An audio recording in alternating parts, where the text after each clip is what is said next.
அப்பானா இதில் வந்து வாயு பிரச்சனை தீர்க்கக்கூடியது தான். அப்பான வாயு முத்ரா பொறுத்தவரை ஹார்ட் செய்யக்கூடிய பயிற்சி.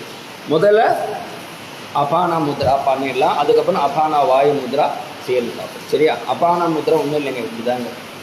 சரியா? முத்ரா பார்த்துக்கோங்க. அபான முத்ரா. ஸோ உடம்புல வந்து இருக்கிற கெட்ட வாயுலாம் எடுத்துரும். சரியா? ஸோ வாயு மேலே கவனம் வச்சுட்டு, காற்று மேலே கவனம் வச்சுட்டு இந்த ஆசனா பண்ணணும், முத்ரா பண்ணணும். தெரியற மாதிரி டிஸ்டன்ஸில் உட்காருறேன் பாருங்கள்.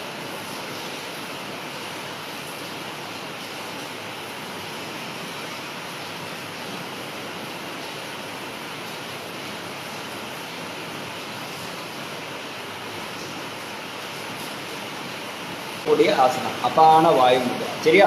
அபான வாயு முத்ரா பொறுத்த வரைக்கும் உங்கள் ஆள்காட்டி வரல் இங்கே இருக்கணும். சரியா? ஆள்காட்டி வரல் இந்த இடத்துல, அப்புறம் நடு வரலும் மோத வரலும் இந்த 2 கையும் சேர்த்து, அப்புறம் 2 வரலும் அப்படி தான். இப்போது சுண்டு வரல் கீழ் நோக்கி இருக்கும். சரியா? இப்படி பார்த்து இது அபான வாயு முத்ரா.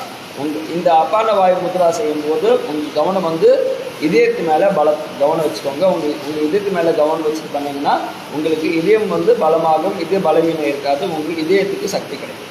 ஸோ அபான வாயு முத்ரா. ஸோ இதயத்து மேலே கவனம் வச்சுட்டு ஆழமான மூச்சு இழுத்து விடலாம்.